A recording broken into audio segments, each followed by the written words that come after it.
Have you ever felt lost? Not just geographically, but spiritually, like you've made a mess of things, wandered far from where you're supposed to be, and you're not sure you can ever go back.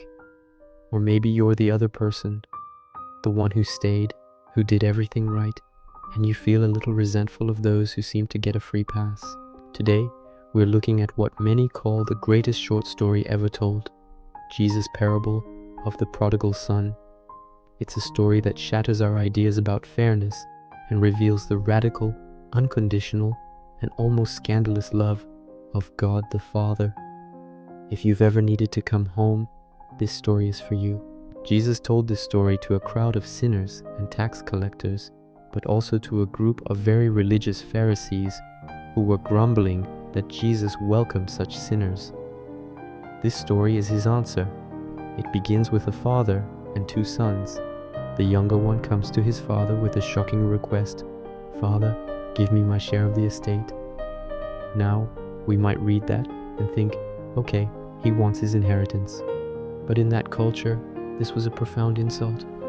Asking for your inheritance while your father was still alive was like saying, "I wish you were dead." It was a rejection of his father, his family, and his entire way of life. The father, in his incredible grace, gives it to him. The son takes his fortune and travels to a distant country.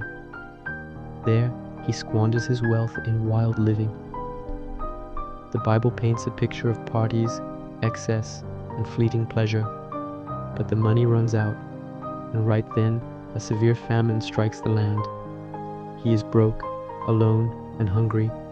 In desperation, he hires himself out to a citizen who sends him to the fields to feed pigs. Now, this is the rock bottom for a Jewish person. Pigs were unclean animals. He was so hungry he longed to eat the pods he was feeding the pigs. He had hit rock bottom. The Bible says, when he came to his senses, that's the turning point. He realized that even his father's hired servants had food to spare while he was starving to death. So, he rehearses his speech. "I will set out and go back to my father and say to him, 'Father, I have sinned against heaven and against you. I am no longer worthy to be called your son. Make me like one of your hired servants.'" Notice his plan. He's hoping for mercy. He's willing to accept the lowest possible position just to be back in his father's house. But while he was still a long way off, his father saw him. Picture the father. Day after day, maybe he's been looking down that road, hoping, waiting, and he sees a faint figure on the horizon. He recognizes his son, and then the father does something that would have been considered undignified for an elderly man in that culture. He ran. He didn't walk. He didn't wait for his son to crawl to him. He ran. He threw his arms around his son and kissed him.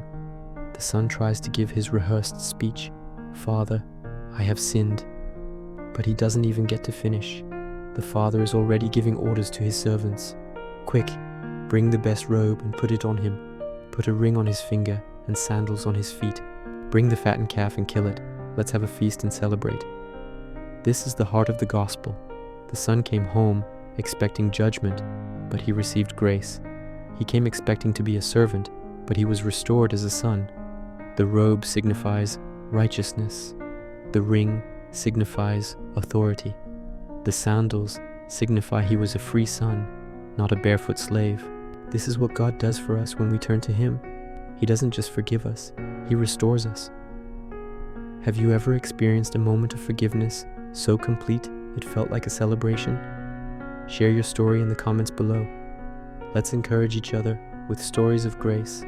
But as the party is raging, someone is missing, the older brother. He's been out in the field, working hard. When he comes back and hears the music and dancing, he calls one of the servants and asks what's going on. When he finds out it's a party for his brother who squandered his property with prostitutes, he becomes furious and refuses to go in. Now, we need to have some sympathy for the older brother. He's not the villain here. He's the one who was responsible, who stayed, who obeyed the rules. From his perspective, this is completely unfair. His father comes out and pleads with him. The son says, "Look, all these years I've been slaving for you and never disobeyed your orders.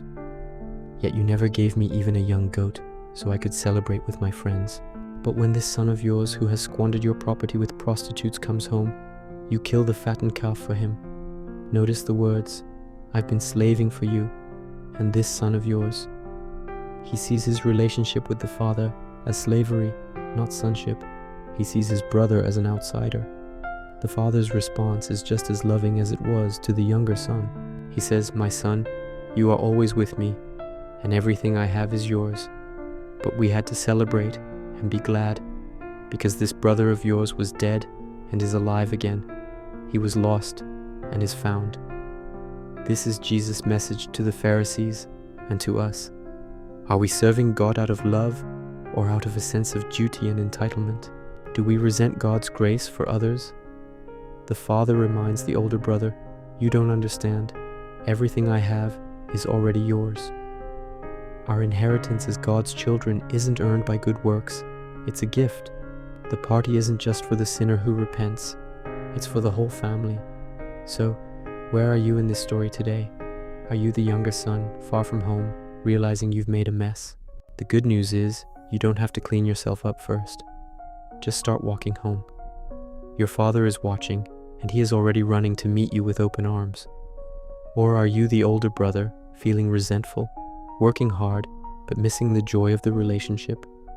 God's invitation to you is to come into the party, to lay down your bitterness and embrace the joy of His grace.